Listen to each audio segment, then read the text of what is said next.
empezar con la clase en sí, queríamos leer, nos llegaron dos publicaciones para Estela que queremos compartir con todos ustedes. La primera de ellas es de la Asociación por los Derechos del Ciudadano. Dice: con motivo de la participación de Estela de Carlotto en el ciclo de charlas en primera persona que realiza la Cátedra 3 de Derecho Político de la Facultad de Ciencias Jurídicas y Sociales, la Asociación por los Derechos del Ciudadano agradece a Estela por entregar a la comunidad educativa de La Plata el honor de poder escucharla y aprovecha para transmitirle su felicitación y afectuoso agradecimiento por su inquebrantable lucha por la memoria, la verdad y la justicia.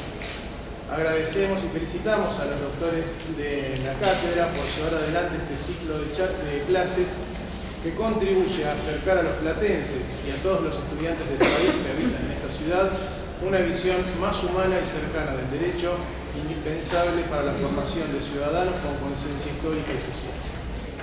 Y después tenemos otro agradecimiento, otra salutación.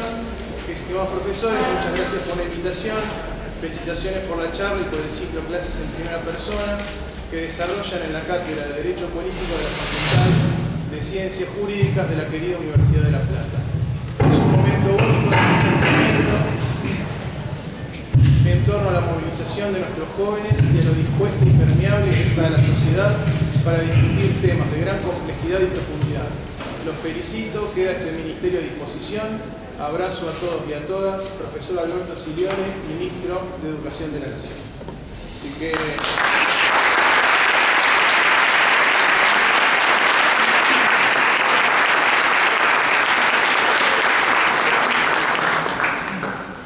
agradecemos estas salutaciones.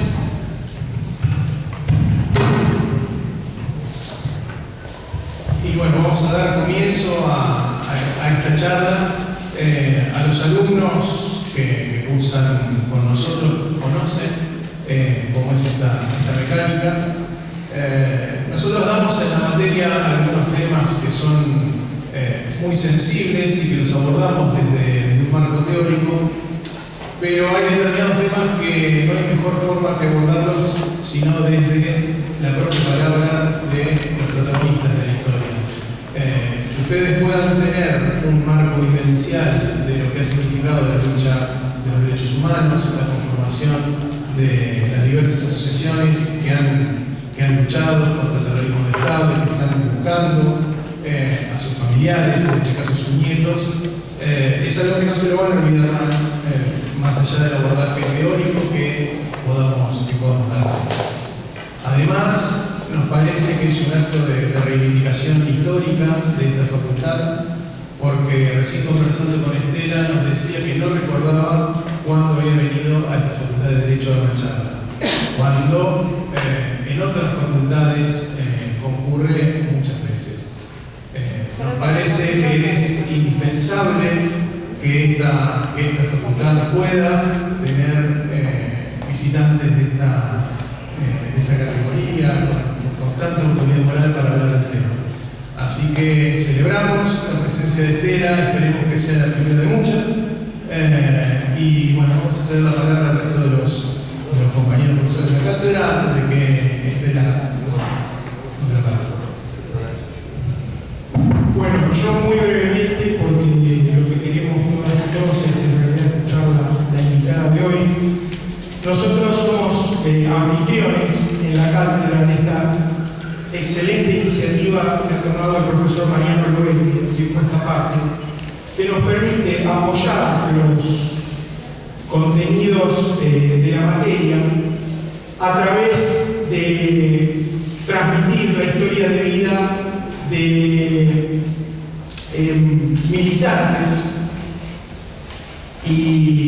militantes ejemplares que han protagonizado las páginas más luminosas de la historia política reciente en Argentina.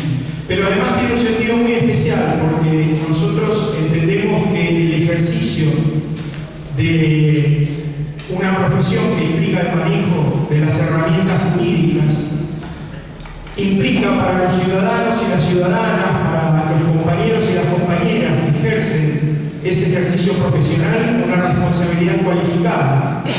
Y entendemos que la educación en derecho tiene que hacerse cargo de un nivel de politicidad del derecho que tiene que ver con esas políticas del derecho que hacen avanzar los derechos humanos.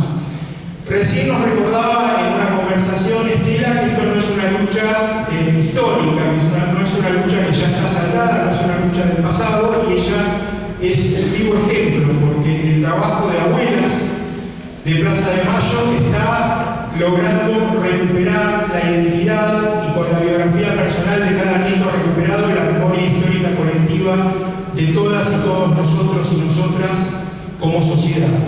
Entonces, para nosotros es un gran orgullo recibir en la cátedra a Estela Carlotto, en el caso de hoy, pero también poder desarrollar esta enseñanza crítica y reflexiva del derecho a través del espacio Voces en Tercera Persona, que no me canso de decir, es una excelente iniciativa y logro del profesor Mariano Lovelli. Tenemos suerte de tener esta cátedra integrada por profesores comprometidos y críticos que apoyan esta tarea educativa. Nada más, muchas gracias.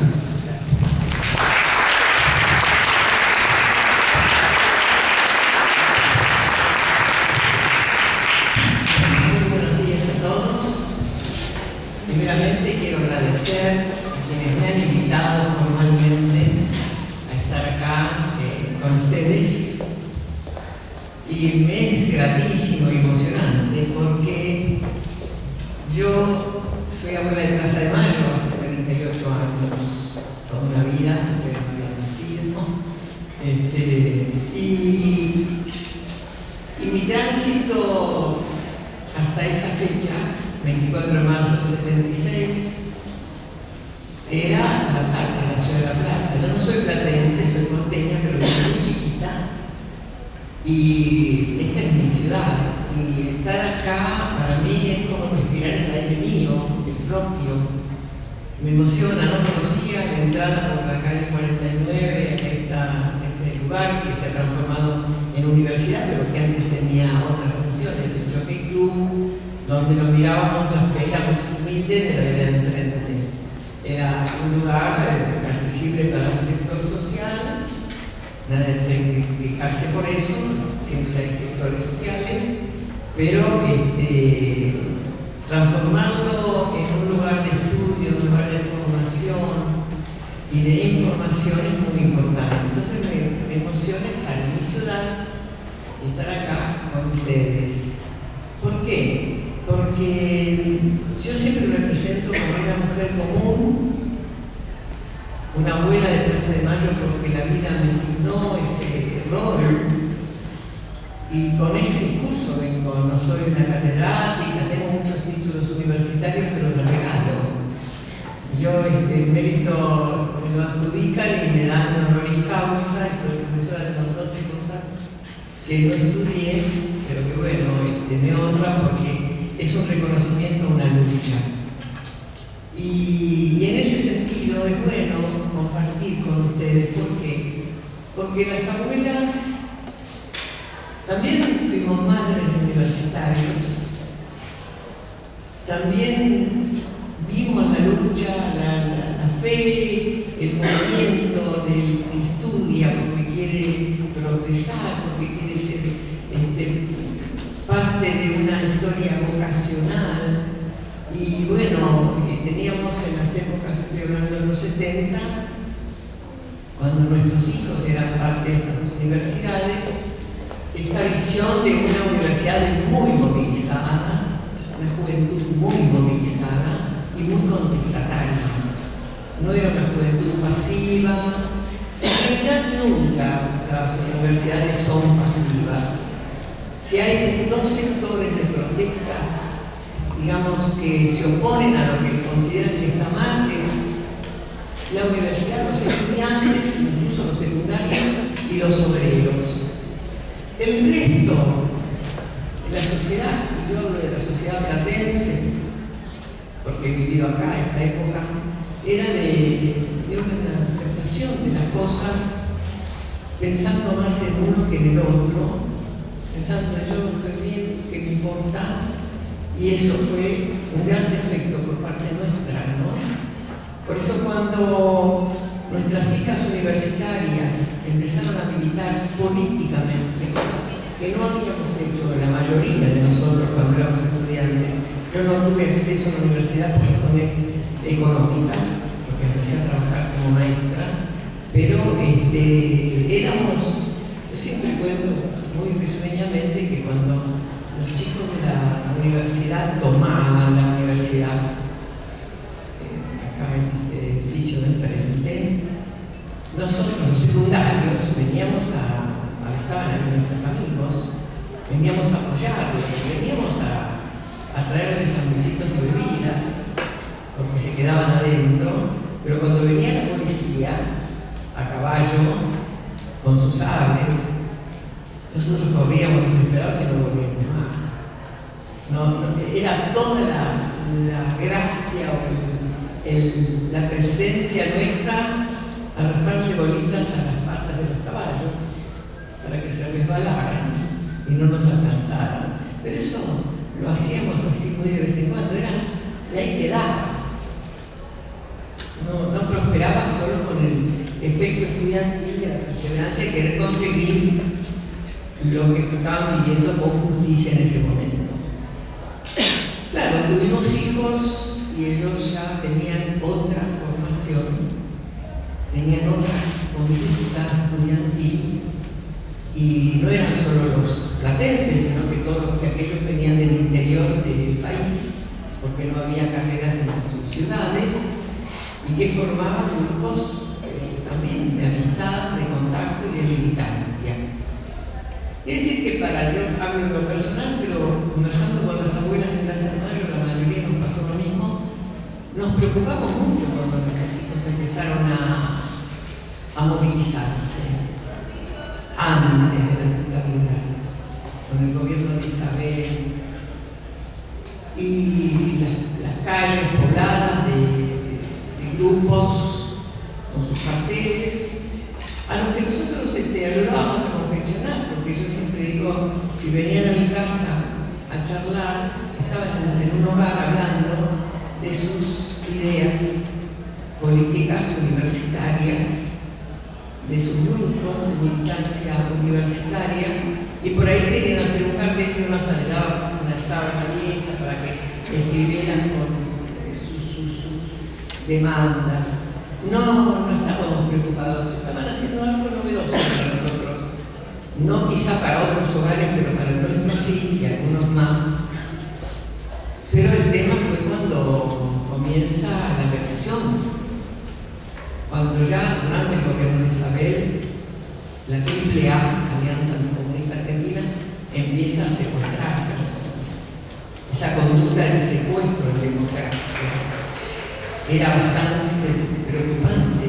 Era una democracia endeble, una mujer incapaz, pero había que dejarla terminar su mandato, respetar la Constitución y que viniera un nuevo gobierno elegido por el voto popular, que es lo que marca una democracia.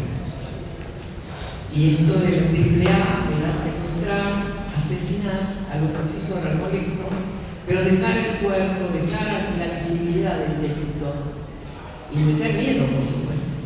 Entonces uno, ¿qué hacía con los hijos militantes? Cuidate, no lo hagas, no vayas, no hagas esto, no pienses.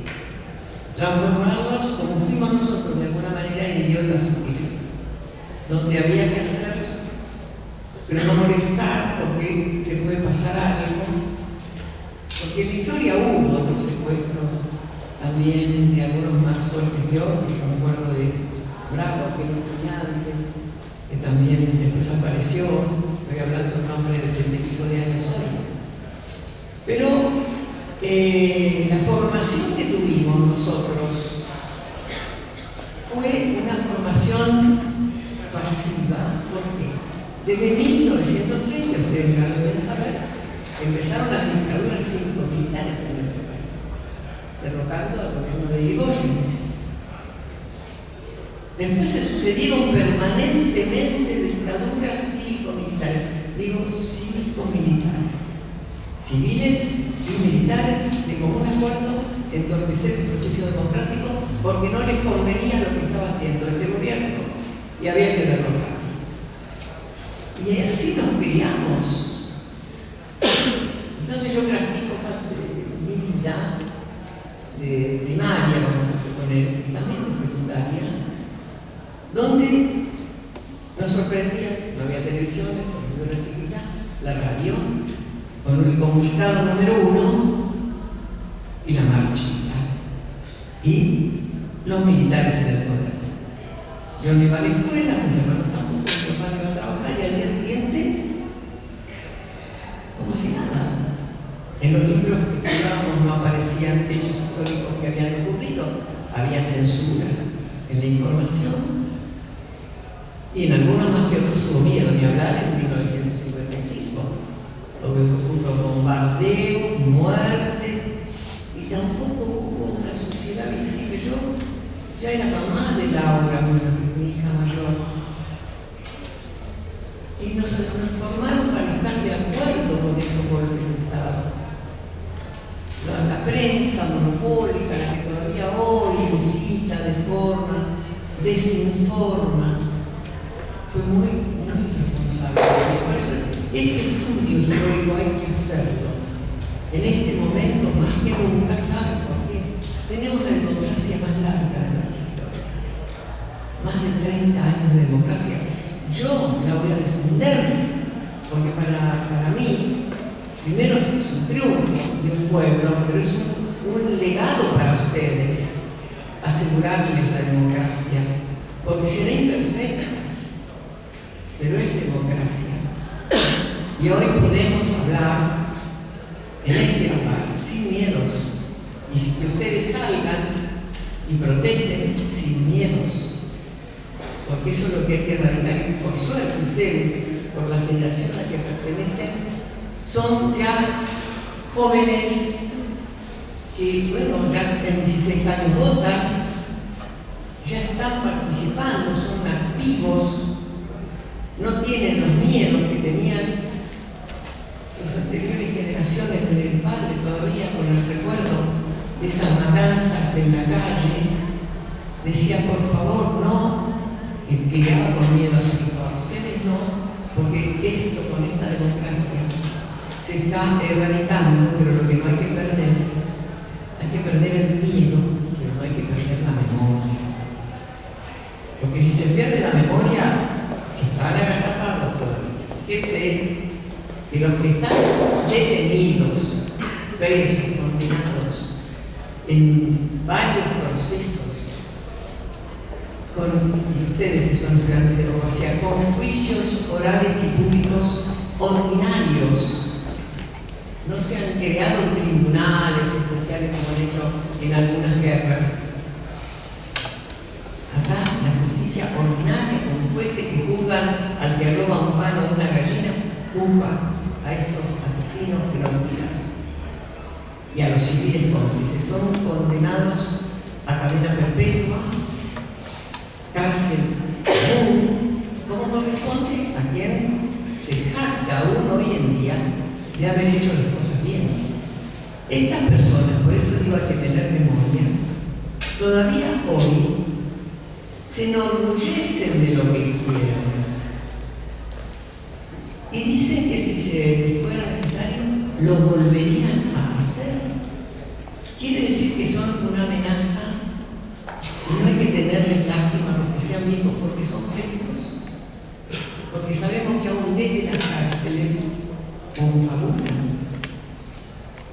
están conspirando contra nosotros. Acá en La Plata, la ciudad de La Plata fue una ciudad arrasada. Los que vivimos acá esta historia en vivo y en directo. Yo era directora de la escuela primaria en el momento en que empieza la dictadura el 24 de marzo del 76. Y por mis hijas militantes, una estaba en humanidades, la otra en medicina, las advertencias que nos hacían sobre lo que se venía, que para unos más que otros era como una sorpresa. ¿Cómo va a venir lo que ellas nos decían? Que nos cuidaran. Pero yo después, en mi escuela, cuando llegaban las maestras a su turno llorando, porque habían visto a plena luz del día, secuestrar a chicos que iban a la universidad con los libros bajo el brazo, meterlos violentamente en los famosos Ford Falcon, esos autos sin patente, con fascinerosos autos, que los veíamos, era como el tiburón en el mar, iban despacito mirando adentro, embosados, que no se les veía la cara, las armas atrás del coche, envueltas en trazadas, a la cacería humana. Eso era visible acá en las calles de esta querida ciudad. Y mis hijas venían llorando porque tal compañero murió. Y ahí fuimos viendo los riesgos y queriendo cuidarlos y decíamos, pero ustedes no hagan. Y yo les cuento, lo cuento siempre, porque me grabó a mí, a esa mujer que no había hecho nunca nada y hasta aplaudió las dictaduras, porque estaba engañada. Mi hija me dijo cuando le dije, tenés que ir, te van a matar, porque te van matando tus compañeros. Y me dice, no me voy a ir porque mi proyecto está acá, en el país. Y si me sacan de vida, vuelvo cuando me despierto. No me voy a ir. Y yo le insistía, me van a matar. Mamá me dijo, nadie quiere morir. Todos tenemos un proyecto de vida. Pero miles de nosotros vamos a morir y nuestra muerte no va a ser en vano. ¿Cuántos años tenía? 18, 19. Era hermosa, tenía una familia que la amaba. Se había casado a los 18 porque quería tener su vida. Y sin embargo la entregó. Entonces, ¿qué cambio hubo en esta persona? Y un cambio así. De aquella mujer que estaba de la vereda de enfrente, en la antinomia del gobierno porque nos formaron así, empecé a pensar de otra manera y cuando me tocó el momento de buscarla, primero a mi marido que fue detenido desaparecido por 25 días y con miedo, soledad e ignorancia salí, que nadie se va a quedar en la casa si el marido no vuelve, y si después no vuelve un hijo menos, a buscar. Tenía miedo y sí, miedo en el bolsillo, y a buscar a su hijo, una hija. Y salí y aprendí otra cosa de la vida, otra cosa de lo que debía ser como ciudadana. Me lo habían enseñado mis hijas. Eso cuando hablan, ay, Estela, ustedes somos los que nos enseñaron en la mayoría de los casos nuestros hijos. Si hay que reverenciar, recordar y tomar lo bueno y lo malo, porque también no eran sabios perfectos, eran chicos jóvenes. Se habrán equivocado y sí, pero ¿qué querían? Mejorar la vida. Tomar de ellos el ejemplo. El ejemplo de hoy tiene que ser seguir con esta democracia y defenderla con uñas y dientes. Y aparte de eso, respetar al otro. Respetar si piensa diferente. No todos, felizmente, pensamos igual. Estamos en vísperas de elecciones, ¿por qué tenemos que pensar todos igual? Tenemos derecho a disentir, pero entendiéndonos como lo que somos, personas, con respeto, sin mentiras, sin malas intenciones, sin antinomia, porque la antinomia es lo que se ha fomentado para dividirnos, y lo que quieren es dividirnos. Y este pueblo es un pueblo valiente, de buena gente, un país rico, lleno de todo, no nos falta nada. Estamos consiguiendo cosas en esta democracia tan larga. Está poblada de gente buena. Buenos Aires no es el país, es un pedazo. El resto hay que recorrerlo para ver cuánto amor, cuánta solidaridad, cuántas puertas abiertas, sin contaminación. Entonces, yo creo que en estos tiempos lo que tenemos que hacer es eso, darnos las manos, contarnos, compartir los pensamientos, por ahí lo que le dice el otro le sirve, aunque esté en otra ideología, pero me sirve porque es un compañero. Y si está equivocado, bueno, tratar de ver en qué y caminar juntos. Estamos en otro siglo. No es lo mismo la época de Laura, de Claudia, de mis hijos. Es otra época. Las metodologías tienen que ser distintas. Sobre todo en paz. La violencia no genera más que violencia, no sirve. En paz quiere decir, en ese respeto, insisto, entre compañeros, entre diferentes, entre pensadores, y ayudarnos en que necesita tenderle una mano buenísima, no encapsularse en ese egoísmo que nos quiere fomentar. El otro que es distinto, no me interesa, el otro soy yo, sí, es así. Yo creo que yo les hablo de esta manera porque no les voy a hablar de la historia de abuelas. Para eso tienen todos los libros que están escritos. Abuelas, ya como dije, llevamos 38 años. 38 años que no van a terminar hasta que tengamos vida. Estamos buscando un grupo de 500 bebés nacidos, la mayoría de ellos en campos de concentración, centenares de centros clandestinos de detención que se habilitaron en todo el país. Acá en La Plata, cualquier cantidad de lugares fueron secuestros, tortura y coherencia, y nacimientos de chicos. Se los robaban a nuestras hijas para criarlos a la manera de ellos. Y a la mamá no era que se salvaba porque estaba esperando el bebé, la mataban. A nosotros nos entregaron a Laura, la mamá del nieto tan buscado, el mismo día que la mataron. ¿Para cuándo un enfrentamiento? El tema es que pues, ellos pensaban que nosotros éramos mujeres y locas. O sea, para locas. Y mujeres, déjenlas. Se les van a ir a la casa llorando, se van a meter abajo de la cama, hay que meterles miedo. Resulta que cuanto más miedo nos metían, más fuerza teníamos. Porque ¿cómo nos vamos a quedar quietos porque nos amenacen si estamos buscando dos generaciones? A los hijos y a los nietitos. A mí me quisieron matar en el año 2002, hace 13 años. Me quisieron matar, fueron a mi casa, una madrugada, me bombardearon con armas de poderoso calibre. Me salvé porque Dios lo quiso, porque había balas servidas alrededor de donde yo duermo, vivo sola. Y la prensa me preguntó si tenía miedo. Y yo dije, no tengo miedo. Pero no es porque sea simplemente que lo veo, ya me lo habían hecho. Si me mataron una hija. Y las balas que le sacaron del cráneo cuando la exhumaron para que yo demostrara todo lo que era verdad y no la mentira que ellos estaban diciendo, esas mismas cápsulas estaban en el garaje de los que me quisieron matar. Pensé, son los mismos. Son los mismos que todavía están en detención. En las cárceles y afuera.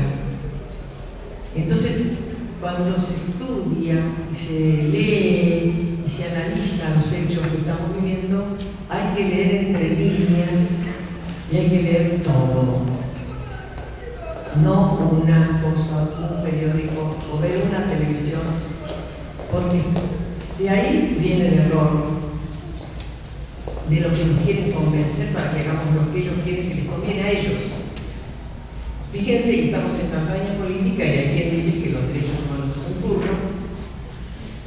Claro, porque estarán acostumbrados a ser burros. Hubo otros que dicen mirar para adelante y basta del pasado. Total, ustedes van a quedar a la deriva entonces. Si esos personajes son librados, abrir las cárceles. Entonces hay que leer eso.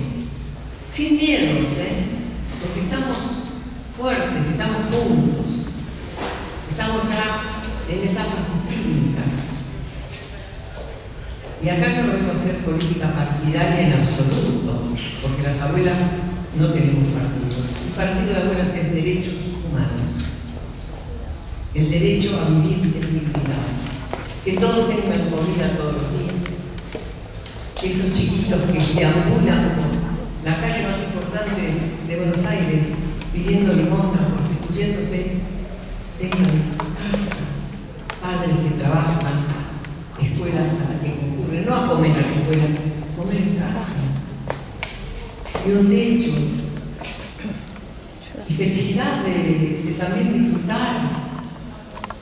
¿Cuánta gente ya tiene acceso a poder salir a pasear, a veranear en distintos lugares de donde viven, a conocer su país? Son derechos